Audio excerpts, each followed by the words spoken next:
et bienvenue au podcast des pionnières de l'investissement. Dans ce podcast, vous retrouvez Amani et Aline et leurs superbes invités. Une petite présentation s'impose des pionnières. Amani est une investisseuse entrepreneuse en immobilier, aussi enseignante universitaire et une maman extraordinaire. Eh oui, c'est ma maman. Aline est la copine de ma maman et elle est connue sur les réseaux par la DAF des entrepreneurs et des investisseurs. C'est une investisseuse aguerrie qui a fait toutes les boulettes. Assoiffée d'informations, elle apprend tous les jours et elle est maman aussi. De Léna, dernière présentation, Maya. Eh ben, c'est moi, le son que vous entendez en fait. Je suis la junior Amani. Bon, je vous laisse avec les stars du jour. Bonne écoute. Hello Aline. Hello. Coucou Amani, ça va? Très bien, et toi? Ah, super, ouais. Depuis l'ancien épisode, on enchaîne la suite. C'est ça. En tout cas, bienvenue aux pionnières de l'investissement dans ce nouvel épisode. Et en fait, cet épisode, c'est l'enchaînement d'un premier, que vous l'avez déjà écouté, qui parlait du premier investissement d'Aline. Si vous l'avez pas encore écouté, je vous recommande d'aller vivement l'écouter. Il y a tellement d'informations, de partage d'expériences, de conseils, de recommandations et surtout, ça pourra vous inspirer et vous faire passer à l'action dans l'investissement immobilier parce que ça donne aussi ce volet de richesse grâce à l'immobilier. Top. Du coup, dans cet épisode, qu'est-ce qu'on va voir, Aline? Eh ben, dans le deuxième épisode, on va voir tout ce qu'il faut faire parce qu'Amani, elle a tout fait dans les règles de l'art. Tip top. Donc l'épisode d'avant, c'est tout ce qu'il faut pas faire. Et Amani, c'est tout ce qu'il faut faire. Donc avec les deux épisodes, vous savez tout ce qu'il faut faire. Voilà. Donc voilà. En fait, non, mais c'est de mettre en place aussi un disclaimer, parce qu'on avait échangé avec Aline par rapport à nos premiers investissements. Elle me dit, mais vraiment, toi, t'as fait bien les choses. Et c'est vrai, moi, j'ai fait que de bons investissements. Mais je me suis bien renseignée avant. Je suis venue, on va dire, ça fait pas longtemps que j'ai commencé. C'est ma 6e année là que je suis dans l'investissement immobilier. C'est vrai que j'ai enchaîné, j'ai fait la boule de neige rapidement, j'ai créé des sociétés. Dès que j'ai appris, on va dire, le chemin bon à prendre. Et Aline, en fait, son métier, vu son parcours, voilà, elle a commencé beaucoup avant. D'où le fait que, pour vous dire, moi, Aline, elle m'inspire beaucoup au quotidien. C'est un peu, je me vois en extrapolation d'elle dans le futur. Et son parcours, il est tellement inspirant et c'est grâce à ces boulettes qu'on peut avancer sur le terrain. Du coup, moi, voilà, j'ai fait très attention dans ce que je fais. Après, peut-être aussi, j'ai des boulettes d'expérience de la famille, comme je suis d'origine tunisienne, je viens d'une famille d'entrepreneurs, d'investisseurs. Du coup, j'ai déjà vu ce volet-là qui a permis que les miens soient faits avec, on va dire, une bonne lancée. On commence du coup, Aline? Alors, on y va, Mani. Tu vas nous présenter ton premier investissement avec les chiffres et hâte d'entendre tout ça. Et après, on fera un petit retour. Je t'écoute, Amani.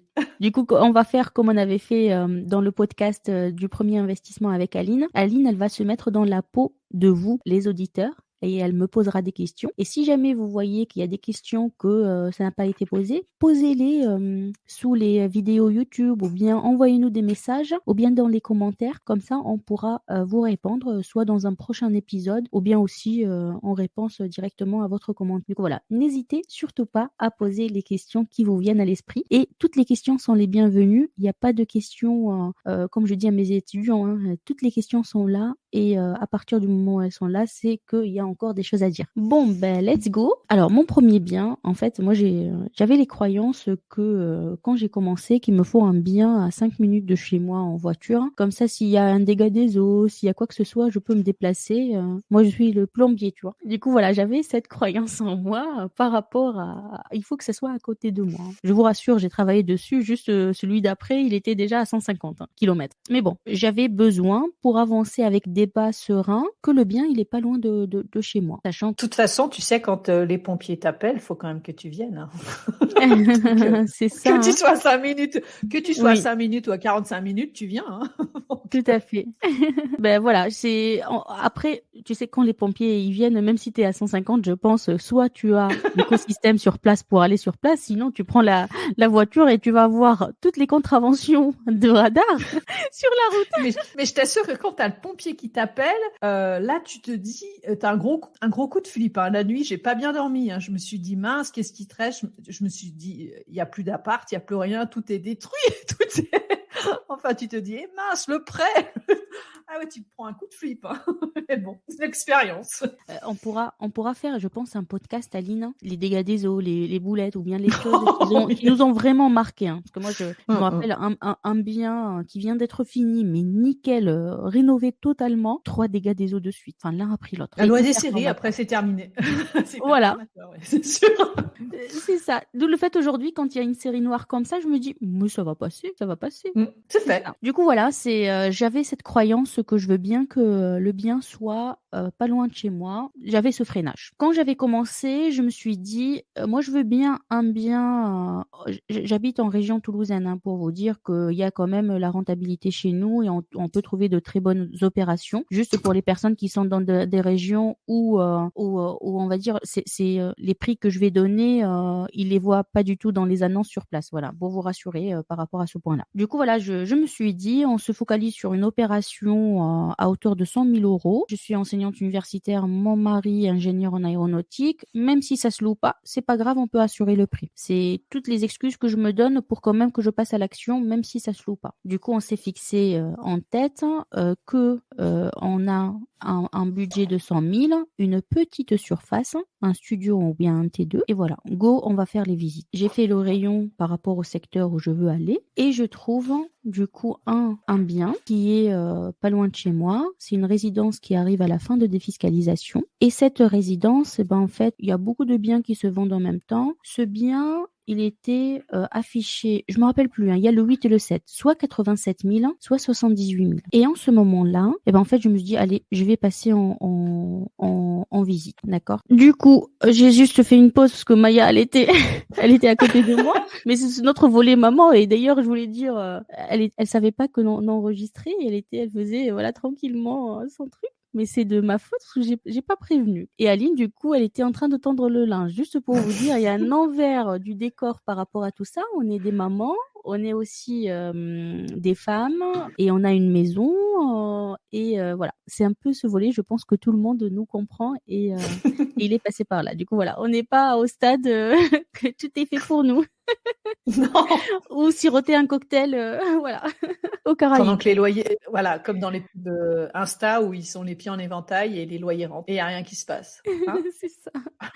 C'est ça. Du coup, nous, on vous donne le terrain. Je reviens, c'était affiché à 87 000 € ou bien 78. Mais voilà, je pense que c'est plus 87 000. Et ce bien, c'était affiché en particulier et aussi par une agence. Du coup, je pense que c'est un mandat simple. Et moi, j'ai contacté les deux.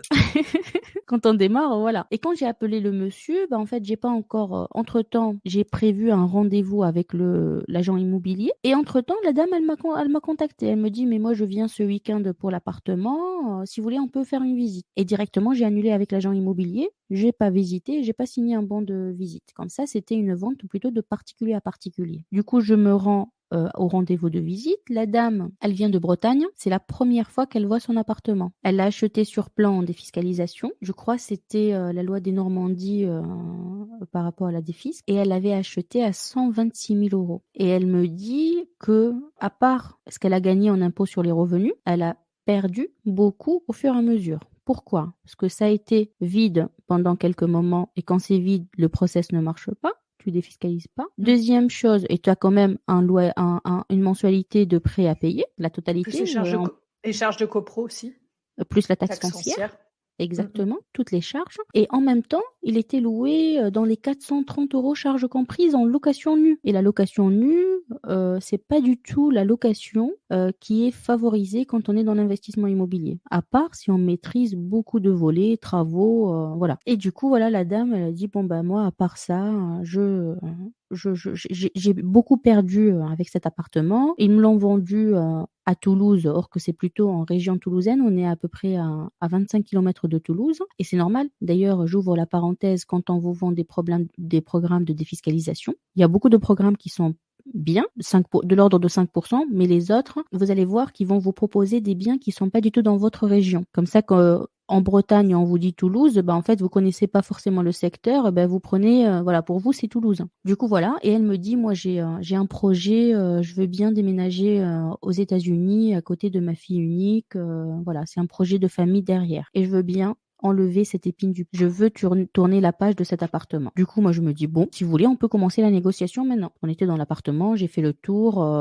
Les appartements en fin de défisque, ça reste quand même des appartements qui sont de très bonne qualité. Dans quel sens? Il n'y a pas beaucoup de rénovation, il y a plus de rafraîchissement, à part s'il y a eu un locataire qui a saccagé. Mais majoritairement, c'est des nouvelles résidences. Ça reste pas beaucoup de choses à faire en travaux. Et je lui dis, écoutez, moi, l'appartement me plaît, la banque, elle nous suit, la vente, elle sera finalisée jusqu'au bout. Je vous propose 57 000 euros. Et là, la dame, elle s'est effondrée. Elle me dit, mais non, je peux pas 57 000 euros. Il me reste 63 500 euros d'encours dessus. Et en ce moment-là, je lui dis, bon, bingo. On rembourse l'encours. Et du coup, elle a accepté directement. J'ai signé directement l'offre d'achat sur place. Je peux vous dire que quand même, je tremblais quand même parce que ça reste, voilà, je m'engage, mais en même temps, je me dis, mais au pire des cas, qu'est-ce qui peut t'arriver? C'est pas grave, tu le revendras ou bien tu loues pas, c'est pas grave, tu peux rembourser. Du coup, voilà, en fait, je me rassurais au fur et à mesure. On a acheté cet appartement à 63 500 euros. Je rentre à la maison. Bien sûr, hein, en fait, moi, je suis la porteuse du projet dans mon couple. Et mon mari, il a visité tous nos biens après acte tempo. Lui, vas-y, avance, voilà. Et pour le premier, par contre, il me dit, je crois pas que ça va aboutir, mais vas-y. Il était avec moi comme j'avais besoin de sa signature, on emprunte à deux, mais voilà, il suivait. En rentrant à la maison, pour me rassurer quand même, je mets en place une annonce fictive sur le Bon Coin, je mets en place un T2, je prends de belles photos de ma RP, du salon, d'une chambre, de cuisine, voilà. Et je mets un loyer à 635 euros en meublé. Je suis quand même, là c'est le loyer d'un T2 à Toulouse, hein. Mais je me dis, moi je vais me démarquer par rapport à ce qu'il y a dans la résidence et ce qu'il y a dans le village où j'habite. Et voilà, du coup j'ai fait ça, où j'achète, pardon. Du coup voilà, j'ai fait ça. Et en fait j'ai eu un retour de fou. On n'est pas loin d'Airbus. J'ai eu que des Airbusiens, des personnes qui viennent du Nord ou bien de Bretagne qui s'installent à Toulouse, qui cherchent tout simplement un bien où ils se sentent très bien, ils mettent juste les valises. Et ils ont adoré ça. J'ai eu beaucoup de retours. Et j'ai eu aussi une personne qui était entre vente de sa maison et achat d'une autre maison. Du coup, c'est un bien où il va y habiter quelques mois, le temps qu'il finit les travaux dans sa nouvelle RP. Du coup, voilà, je réponds. Pour moi, c'est validé. Check par rapport à l'annonce fictive, tout est bon. Je pars voir mon banquier. C'était la période où on empruntait avec le taux différentiel, avec le sans apport, avec le différé. Du coup, j'ai emprunté 74 75 000 euros, voilà, pour arrondir les chiffres, sur 20 ans, avec 12 mois de différé partiel. Et quand on dit différé partiel, c'est-à-dire pendant 12 mois, on ne va pas payer la mensualité totale du prêt, on va payer que les intérêts. D'accord. On avait emprunté, je regarde aussi mes notes, parce que j'ai tout noté, à un taux de 1,25 à l'époque et avec un taux annuel effectif global de 1,45%.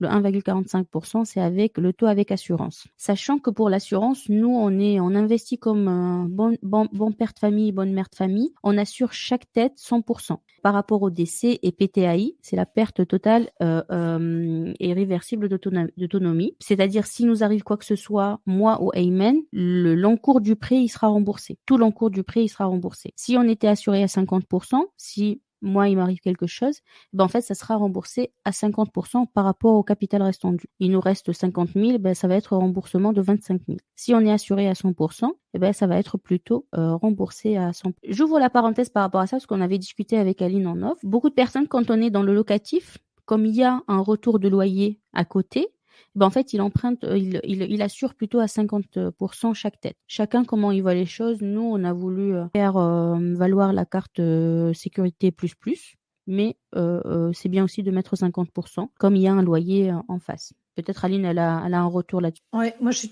fait alors le tout premier, non, on avait fait, je pense, 100 par tête parce qu'on savait pas tout ça. Et maintenant, tout ce qui est en locatif, on fait 50-50, mais ça vient aussi du fait, c'est qu'on a à peu près avec mon mari des revenus similaires, c'est-à-dire qu'il faut regarder aussi les revenus du couple et de la personne pour déterminer la partie assurance. faut pas se dire faut regarder, faut faire une étude d'ensemble. Et puis il faut regarder aussi par rapport à l'âge, parce que plus on est jeune, moins ça coûte cher. Et à partir de 40, 50 ans, on voit vraiment la partie assurance augmenter. Donc il faut l'analyser quand c'est pour un investissement locatif. Oui, tout à fait. En fait, c'est un peu, si on prend l'exemple d'un couple qui ont les mêmes revenus, s'il y a une personne qui décède, il y aura un revenu en moins de cette personne qui est décédée. Quand on n'est pas proportionnel, on va dire, c'est pas équivalent les revenus, c'est bien de penser vraiment ce volet-là. Est-ce que la personne qui aura tel revenu si l'autre décède, est-ce qu'elle pourra rembourser la mensualité restante avec le capital qui a été déjà remboursé? C'est un calcul à faire par rapport à votre situation, mais voilà, c'est des pistes de réflexion quand vous met la puce à l'oreille pour aller plus loin. Vous voyez, c'est les deux, on a deux stratégies différentes. Et si je peux rajouter aussi quelque chose, dans un couple, quand il y en a un des deux qui décède, en général, on se dit pas que les frais fixes se sont divisés, qu'il n'y a plus qu'une part qui a des frais fixes. En général, au niveau de la prévoyance, on estime que les charges fixes seront toujours à 0,75%.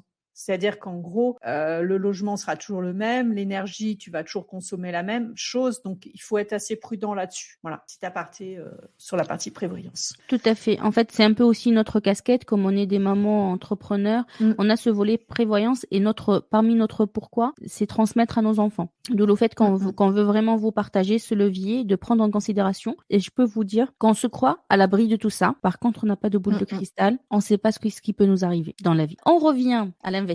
Par rapport à ce premier investissement, si je vous récapitule par rapport à l'opération totale, on avait 63 500 € de l'achat, 6 000 € à peu près de notaire. On avait aussi 5 000 €, 7 000 € de travaux. En tout cas, le coût de l'opération totale, ça nous a coûté à peu près 75 000 €. Ça a été totalement financé par notre banquier. Après, bien sûr, hein, quand on dit totalement financé, c'est que derrière, on a défendu dans le sens, c'est une opération qui est rentable. Il faut avoir de l'épargne à côté, il faut avoir un minimum et on peut placer cette épargne dans un portefeuille et qu'on la met pas dans l'opération. C'est comme ça qu'on peut aller vers un emprunt sans apport. On avait, du coup c'est bon, ça a été validé rapidement, le prêt a été financé, on a signé le compromis et au moment de la réception des offres de prêt que j'avais anticipé, j'avais commandé la cuisine. Pour moi c'est bon, c'est validé le projet, on a reçu les offres de prêt et on a déjà une date prévisible de signature d'acte temps. J'avais commandé la cuisine, l'électroménager, les meubles, tout ce qu'il faut.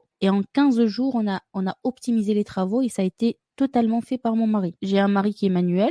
Il est ingénieur en mécanique, mais il s'y connaît pratiquement en tout. Il a fait lui-même, il a monté lui-même la cuisine. Et je peux te dire, hein, aujourd'hui, même quand je fais faire, c'est pas du tout la même qualité quand c'est Ayman qui fait. Il est très minutieux sur les petits détails. C'est lui qui a tout fait. Il a fait la peinture de l'appartement. C'est un T2 de 43 mètres carrés. Il a refait, la salle de bain, mais vraiment en home staging qu'on avait fait la salle de bain. Et nous, le but, c'était de se démarquer par rapport à la résidence. Directement, j'ai enlevé la cuisine, refait la cuisine, refait toutes les choses pour se démarquer de ce qu'il y a dans la résidence, comme c'est des appartements qui sont tout simplement des copier-coller. 15 jours, c'est bon. Et entre-temps, j'avais mis l'annonce. Et quand j'avais mis l'annonce sur le Bon Coin, c'est qui m'appelle comme premier locataire? Et en fait, c'est la même personne qui m'a appelé dans l'annonce fictive 2 ou 3 mois à l'avance. C'est le monsieur qui cherchait encore son bien, parce qu'il vendait sa maison, pour y habiter le temps qu'il fait les travaux dans la nouvelle ère. Du coup, voilà, il loue le bien pour 5 ou 4 mois, je me rappelle plus. Il m'a donné un chèque direct. En fait, il me dit, voilà, les 5 mois, et tu peux l'encaisser. Du coup, pour moi, c'était waouh! 635 € x 4 ou x 5 mois, c'était, c'est en fait le retour, il était très rapide par rapport à l'investissement. Et je peux vous dire, hein, le premier loyer encaissé, ça a une certaine jouissance, saveur. Mais clairement, pour moi, on dirait que ça y est, c'est la cerise que tu poses sur le gâteau par rapport à tout le chemin que tu as déjà fait, tout le process. Et surtout, ça tombe tous les mois après. Et oui, en 15 jours, en fait, c'était très rapide. Voilà. Pour nous, c'était topissime, quoi. Hein. Vraiment, c'est waouh. Et surtout, en fait, pour un salarié, tu te dis que voilà, tu travailles tout un mois pour avoir un salaire à la fin, et là, tu as le loyer avant que la personne elle est déjà dans le bien, et c'est top. Mais si on va aller encore plus dans les chiffres, parce que moi je veux bien vous partager un peu ce level de richesse qu'on a pris petit à petit par rapport à cet appartement. On avait un loyer, charge comprise, 635 €. Okay, on enlève pendant les 12 premiers mois, si vous vous rappelez, de différé. on paye 71 € au lieu de 380 € à peu près de mensualité. Ce qui fait, on a fait les travaux en 15 jours. Allez, on enlève le premier mois et sur 11 mois, on a déjà un appartement qui est loué où on a un différé dessus, où on n'a que 71 € à payer comme différé. Et là, c'est comme si vous êtes pleinement propriétaire. Et c'est ce qu'elle avait, si vous rebobinez dans le podcast qu'on avait fait avec le premier investissement d'Aline, c'est bien de mettre en place ce différé. Pourquoi ? Ça vous permet de mettre en place un matelas de sécurité pour cet appartement. Si jamais il n'y a pas de location, ben, ce matelas peut payer la mensualité. Si jamais il y a des travaux ou bien des dégâts des eaux ou autre ou un locataire qui ne paye pas, eh ben, c'est ce matelas qui va vous permettre de rembourser le prêt entre-temps. Mais quand même, qu'il reste les 635 € moins l'intérêt, eh ben, en fait, ça nous reste à peu près 560 € dans notre poche. Il y a aussi des charges à payer, même si le prêt il n'est pas à la totalité. Comme la taxe foncière, on était à 60 € par mois à peu près, et les charges de copropriété à 70 € à peu près. Sachant qu'il y a une partie quand même locative, mais j'ai augmenté exprès pour vous donner le maximum de net. Ce qui fait nous avons pendant 11 mois, j'ai enlevé le premier mois de travaux, pendant 11 mois, on avait dans notre poche 433,79 € fois 11 mois, ce qui nous a permis d'avoir, grâce au différé, un matelas de 4771,69 €. Et ça, ce matelas, ben en fait, il est pour cet appartement en cas où qu'il y a un impayé, en cas où qu'il y a un dégât, en cas où que voilà, il y a des choses pareilles. Et c'est grâce au différé qu'on a pu mettre en place ça. Au moment où on est passé en amortissement, le capital, ben en fait, c'est bien aussi. Pourquoi ? Parce que le capital, de rembourser chaque mois du capital, c'est de l'enrichissement. Parce que c'est vrai, il y a eu l'enrichissement de 4700 €. Mais par contre, derrière, on n'a pas remboursé de capital. On n'a pas commencé à amortir le bien. Et au moment où on est passé en amortissement, eh ben en fait, cet appartement, où on n'a rien mis de notre poche, limite, il nous a donné plus. Parce que quand la banque elle finance les frais de notaire, toujours les notaires, il les majore. Et à la fin du mois, à la fin de l'année, il fait sa comptabilité de notaire, il te rembourse un petit chèque. Nous, on a eu un remboursement de 800 €, je crois. Du coup, la banque, elle a donné des provisions encore sur ce bien. Ce qui fait que une fois loué ce bien, et une fois qu'il paye toutes ses charges, il nous donne 50 € minimum net de cash flow positif. Du coup, il a été loué en location ou en meublé à l'année, au mois, jusqu'à octobre 2021. Octobre 2021, le locataire, il part. Et en ce moment-là, en fait, je me dis, allez, je le passe en location courte durée. Allez, testons. Mon mari me dit, mais c'est qui va venir dans un village de 10 000, 8 000 habitants pour faire de la location courte durée ? Moi, je serais intéressée pour savoir le motif des personnes qui viennent ici. On le met en location courte durée. Et j'ai fait le retour sur 2022. Et ben cet appartement, il a un loyer moyen par mois à 1114,95 € au mois. Vous voyez le levier de richesse dans des choses pareilles. Après, vous allez me dire, oui, dans la location courte durée, il y a le ménage, il y a les frais à votre charge. Oui, tout à fait. Mais en même temps, quand vous enlevez, je peux vous dire, on a entre 400 et 600 € net.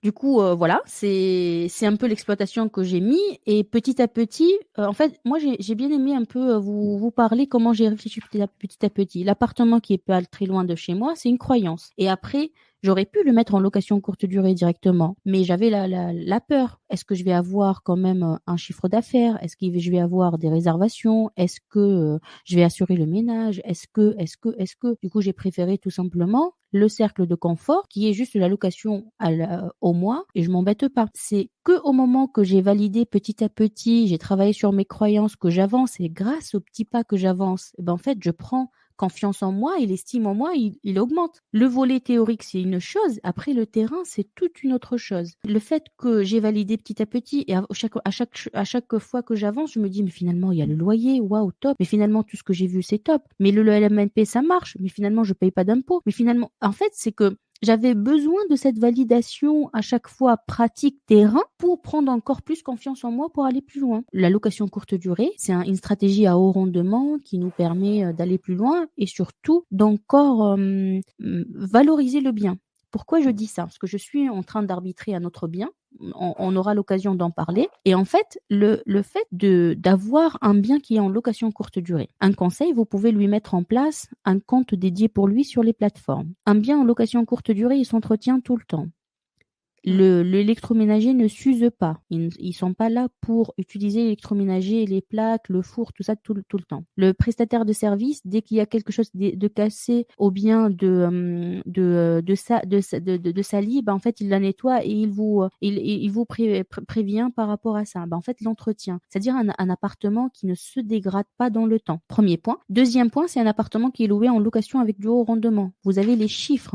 Vous avez les virements, vous avez les versements de Airbnb, de Booking, les commentaires. Vous pouvez le vendre comme une expérience, comme un fonds de commerce. Et là, vous pouvez le présenter plus cher par rapport au marché. Et je le vois dans l'opération que je suis en train de vendre aujourd'hui. Et bien, aujourd'hui, si je fais l'analyse par rapport à ce premier bien, franchement, j'ai bien fait. Mais je vais quand même vous partager un peu tous les leviers de richesse. Le premier levier de richesse, c'est le différé qu'on a mis en place. Les 4700. Là, c'est le premier level de richesse. Deuxième level de richesse, c'est que depuis 4 ans, en fait, on rembourse du capital tous les mois. Et le capital qu'on a remboursé jusqu'à aujourd'hui, 14 880. Tous les mois, on s'enrichit avec le remboursement de capital. Et ce remboursement de capital, il est remboursé par les locataires. En même temps, ce bien, tel qu'il est aujourd'hui, sans le volet fonds de commerce que je vous parle, au minimum, on peut le vendre à 105 000 € net vendeur. Et on peut aller chercher les 125 130 000 € comme une expérience. Car tout simplement, même quand on calcule la rentabilité par rapport au chiffre d'affaires en location courte durée, il peut se vendre à ce prix-là. Il n'est pas encore vendu parce qu'on veut le garder pour transmission, ce bien, pour le moment. Mais vous voyez déjà, quand je me base sur la fourchette basse, mais vraiment basse, et dans ce que je vous ai partagé, c'est pas des chiffres, c'est le net que je vous partage. Mais vraiment, la plus-value latente qu'on a, on est à 41 500 €. Si je fais tout le calcul par rapport au capital remboursé, par rapport à la plus-value latente, par rapport au différé qu'on a encaissé, à part bien sûr le cash flow que je le compte même pas, que ce soit avec la location courte durée ou bien la location pérenne, on est à un level d'enrichissement à 61 151 € dans un espace de 5 ans. Et 61 500, 61 100, ça représente à peu près le prix d'achat à 63 500 €. C'est-à-dire, en fait, en 5 ans, j'ai pu avoir la même somme du bien. Mais ce qui est magnifique dans ça, c'est qu'en fait, on est la locomotive de cet investissement. On est parti le chercher, on est parti le négocier, on est parti chercher le financement et on est parti chercher les locataires. Et on est intermédiaire dans tout ça. On a cherché la bonne affaire, on a cherché le financement et le locataire qui va rembourser cette affaire. Et nous, dans tout ça, on capitalise et on s'enrichit. Et voilà, c'est ce volet qui est vraiment magnifique de l'immobilier, ces 3 leviers de richesse. Et c'est ce qui m'a donné la niaque d'aller encore plus loin. Je me dis, mais tout ce que j'ai appris sur la théorie, mais c'est top. Et en plus que j'arrive à faire tout ça avec un premier bien, ça m'a donné une confiance en moi topissime. Et j'ai enchaîné et on aura l'occasion de vous présenter d'autres chiffres, d'autres biens. Et encore, je peux vous dire, c'est pas du tout ma meilleure affaire. Non, elle en a une autre. C'est ça. Du coup, voilà. Je pense que là, vous n'avez pas d'excuses. Il faut passer à l'action. Et je laisse du coup Aline poser ses questions. Alors, qu'est-ce que tu veux que je te pose comme question? Tu as vraiment fait tout ce qui était...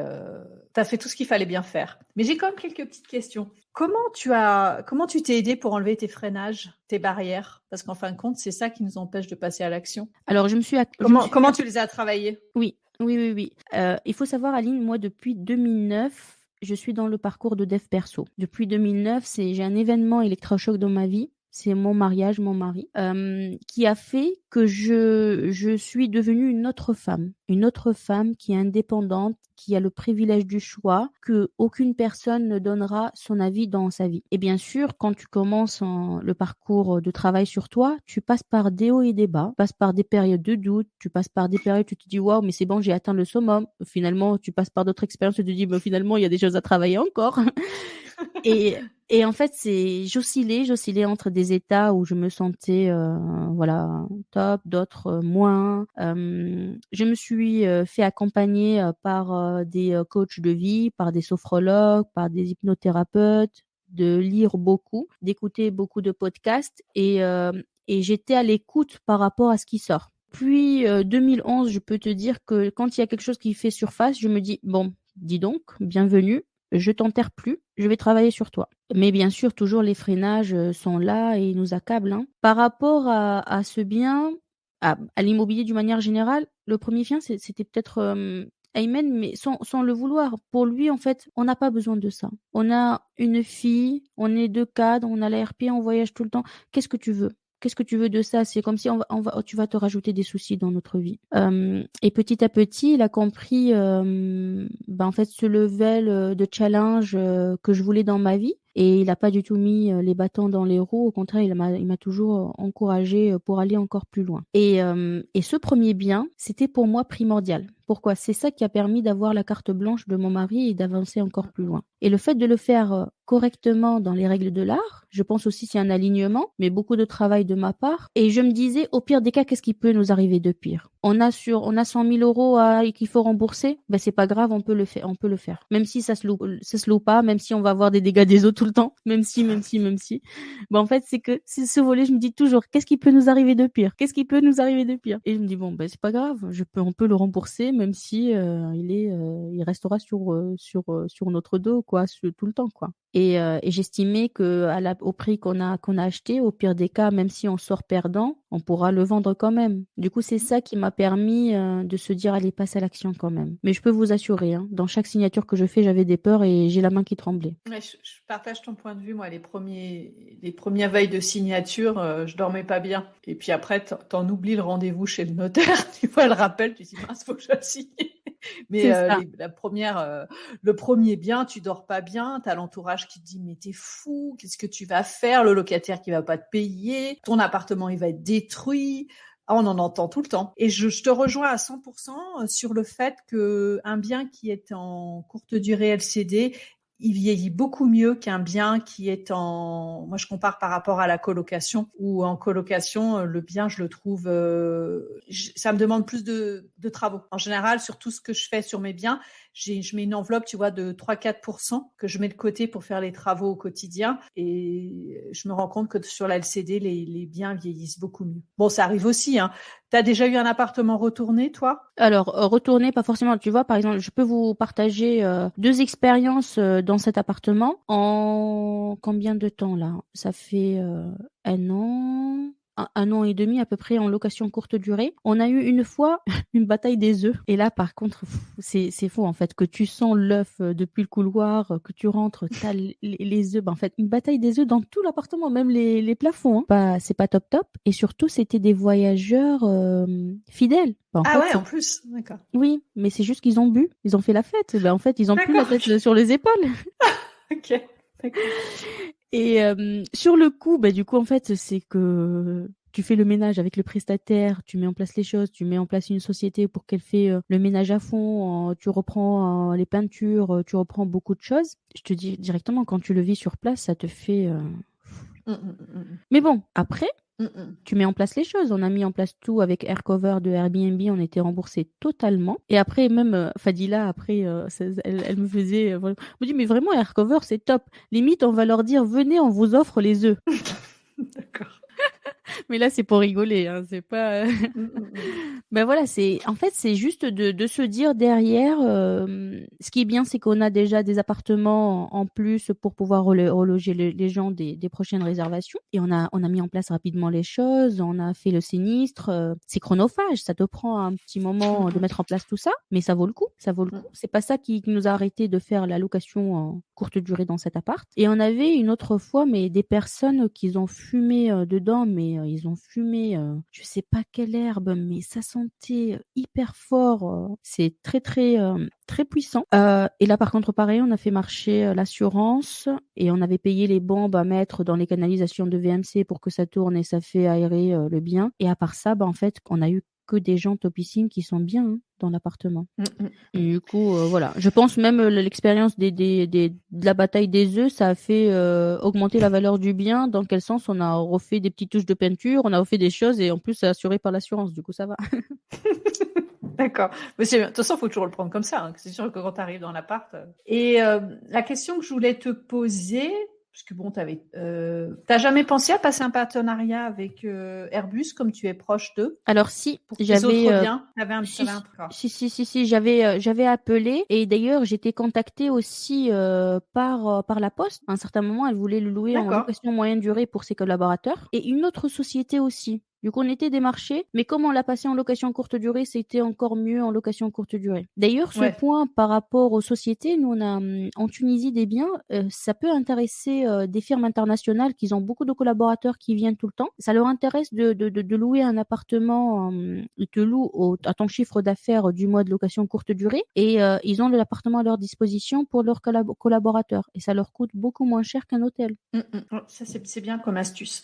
Mm. L'autre question que je voulais aussi te poser, c'est que bon, là, tu as fait un super truc. Qu'est-ce que tu aurais à améliorer en plus? Dans cet appartement, En général. Alors, en fait, moi, quand je me suis positionnée à cet appartement, il y avait une vingtaine d'appartements avant dans la résidence. Je me suis dit, j'aurais pu acheter 10. 10, ouais. Oui. Enfin, avec notre situation, avec le taux différentiel à l'époque, avec tout, j'aurais pu aller vers 10. Et je me suis positionnée dans un autre appartement, mais c'est ma sœur qui l'a acheté. Et je peux te dire, là, en fait, j'ai encore performé plus. Elle a acheté, je crois, à quelques mois après moi, elle a acheté à 57 000 euros. Et c'est moi qui a mené la négociation. Et pour te dire, du coup, en fait, on apprend toujours. Pour toi, tu as super bien, tout était calé, tout était fait. Moi, j'ai eu de la chance, pas vraiment de la chance. Je savais que ce que je faisais, ça allait marcher, mais je le savais parce que le prix d'achat était bas par rapport au marché. Ouais. Oui. C'est vrai que c'est important. D'ailleurs, je peux vous dire, moi, c'est grâce à ce premier bien que j'ai pris énormément de confiance en moi. C'est grâce à ce premier bien que ma posture elle est pas la même avec les agents immobiliers, avec les notaires, avec les banquiers. En fait, c'est grâce à à l'expérience. Le terrain, il est très important. Je dirais pas que ça n'a pas marché, ça pourra m'impacter, mais j'aurais pas la même évolution que j'ai pris en immobilier. Oui, je pense aussi que c'est important. Et puis maintenant, c'est super parce que il y a plein d'informations sur Internet, il y a plein de bouquins, il y a plein de choses et on a tous les outils pour ne pas se planter pour le premier investissement, qui est important pour la suite. C'est ça. Je peux vous dire, moi, je me suis auto-formée. Après, peut-être j'ai l'esprit d'analyse, mon côté chercheuse. L'impôt.go, je l'ai décortiqué. Il y a beaucoup de choses qui sont sur le net. Tu prends des rendez-vous avec des notaires et des fiscalistes. Si c'est un sujet qui t'intéresse, tu pourras prendre rapidement les choses en main. Et pour valider encore plus, en fait, il n'y a pas autre chose. Passer à l'action, il faut aller sur le terrain. Tout à fait. Et c'est mon premier bien, c'était pas forcément le premier bien parce que j'étais en négociation sur plusieurs qui étaient ma meilleure affaire. Mais c'est juste qui est venu rapidement, qui s'est coché le premier. C'est de faire des visites, de ne pas hésiter à donner des offres. De toute manière, le non, vous l'avez. Beaucoup de personnes, ils ont peur de donner des offres agressives ou basses. Comme j'ai dit, moi, j'hésite pas à donner des offres, mais argumentées. Le but n'est pas du tout de rabaisser le bien, mais d'avoir une idée par rapport au marché, par rapport à la situation des vendeurs, par rapport à beaucoup de points. Et pour moi, je suis là pour faire des bonnes affaires. Du coup, c'est pas grave si je suis de refus. Je suis comme ça. Je donne des offres tout le temps, argumentées, analysées. Et derrière, si je l'ai, tant mieux. Et c'est comme ça qu'on peut faire des bonnes affaires. Et c'est de la probabilité, tout simplement. C'est tant de visites, le fait de faire des visites, de ne pas hésiter à donner des offres, c'est là où vous allez avoir tout simplement plus de probabilité de tomber sur le bon propriétaire ou bien tout simplement de venir au bon moment. Peut-être le même propriétaire, il a refusé des offres qui sont plus hautes que la tienne. C'est juste, vous êtes arrivé au bon moment où lui, il en a marre, il veut vendre ce bien et il accepte ton offre. Et on le répétera jamais assez, c'est à l'achat que tu fais la bonne OP ou pas. Le prix d'achat est déterminant. Personne n'a une boule de cristal par rapport à l'évolution du marché. Soit tu fais une bonne opération aujourd'hui, et moi, pour moi, un indicateur qui est très important, l'opération complète au prix au mètre carré. Quand je dis opération complète, le prix d'achat, les frais de notaire, les travaux, tous les frais annexes, tout ce que j'ai sorti de ma poche, en fait, il faut, quand je le ramène au prix au mètre carré, il faut que ça soit au prix du marché. Là, je me dis, j'ai fait une bonne affaire. Ouais, je suis d'accord avec toi. Je fonctionne comme toi aussi. Je fonctionne toujours l'opération complète. Opération complète, qu'est-ce que j'ai sorti de ma poche? Ouais, je suis d'accord avec toi. Du coup, voilà, le premier bien qui est topissime pour moi et c'est ce qui m'a permis d'avoir ce level de confiance en soi pour aller encore plus loin dans l'immobilier. Et juste après un mois, j'ai enchaîné avec 2, mais on aura l'occasion pour en discuter dans des prochains podcasts. Ouais, top. La suite dans les prochains épisodes. T'as d'autres choses il y a des questions que tu aurais aimé que je te pose et que j'ai oubliées? Non, en fait, moi j'ai essayé d'évoquer un peu, de parler ça comme une storytelling, comment ça s'est passé sur quand on avait commencé. Voilà, on avait aussi Maya dans nos pattes pour mettre en place tout ça. Elle vissait, elle était avec nous. Du coup, un conseil, n'hésitez pas à impliquer vos enfants dans la recherche, dans des petites choses. Moi, je la vois même aujourd'hui, hein, je l'implique pour faire des petits logos, je l'implique pour, tu sais, les fiches d'accueil et les livrets pour les appartements en location courte durée. Ça fait une activité sur ordinateur, mais en même temps, elle remplit les cases dans les livrets d'accueil, dans des petites choses comme ça. N'hésitez pas à impliquer vos enfants, parce que le fait de les impliquer, ils vont avoir en moins ce volet de vous reprocher de votre absence. Je peux vous partager, hier, par exemple, avec Maya, on a passé la journée ensemble, on travaillait, mais on était ensemble. Du coup, je l'ai impliqué, par exemple, le générique du podcast et la fin que vous avez écouté, en fait, elle les a enregistrés hier. Ça nous a permis d'avoir du temps ensemble, mais en même temps, on travaillait ensemble. Et c'est valorisant, parce que finalement, vos enfants, ils sont en train de s'éduquer financièrement sans vous rendre compte, et en même temps, de voir grand les choses, de se diversifier, d'être sur plusieurs volets. Ils sont dans la formation sans l'être, et en même temps ils passent du temps avec vous. Du coup, un conseil, impliquez les enfants dans votre quotidien si vous avez des enfants. Et pour le conjoint, je pense qu'on en parlera par rapport à notre podcast par rapport à ce volet conjoint. Beaucoup de personnes ils nous disent ça, que nous avec Aline, moi et Aline, on est les porteuses du projet dans notre couple, parce qu'on peut trouver des femmes qui suivent l'homme dans ce volet d'immobilier. Après, ils prennent le goût et ils avancent, ils adorent. Et elle adore, pardon. Et ce volet femmes aussi, de donner aux femmes qui veulent passer à l'action dans l'immobilier, même si le conjoint il suit pas forcément, qu'on peut quand même passer à l'action et le mettre en place. Ouais, je te rejoins. Ouais. Et mon ado, on l'implique aussi. Maintenant, c'est déjà arrivé qu'elle m'aide pour faire le ménage dans les LCD, parce qu'on a souvent le reproche qu'on est trop souvent au travail. Oui, tout à fait. C'est d'où le fait. Ouais. Nous aussi, pareil. Et je pense, les auditeurs qui sont en train de nous écouter, pareil. En fait, on est comme vous, tout simplement. On est comme vous et on essaye de faire au mieux. Et le premier capital, c'est nos enfants. Tout à fait. Mais bon, c'est chouette de pouvoir partager tout ça. Moi, je suis ravie de le faire. Oui, on prend beaucoup de goût. Vous voyez, un dimanche matin, on passe à enregistrer des podcasts. C'est top. Et ça nous fait énormément plaisir, ce volet de partage. Du coup, on arrive à la fin de ce podcast. Le premier investissement d'Amani. N'hésitez pas à nous donner vos retours par rapport à ça. Vos questions surtout, parce qu'on veut vraiment vous aiguiller, vous inspirer, vous pousser à passer à l'action. Et aussi, n'hésitez pas si vous avez des propositions, bien des propositions d'autres thèmes de prochains podcasts par rapport à ce qu'on dit, ou bien par rapport à votre situation. Ça sera avec grand plaisir qu'on vous le partage dans les prochains épisodes. Et je laisse le mot de la fin à Aline. Eh bien, Mani, je te souhaite un bon dimanche ensoleillé. Et puis la suite dans le prochain épisode. Voilà, je vous embrasse. À bientôt. On espère que vous avez aimé cet épisode. Si c'est le cas, n'hésitez pas à nous laisser un 5 étoiles, pas moins, hein, et un commentaire.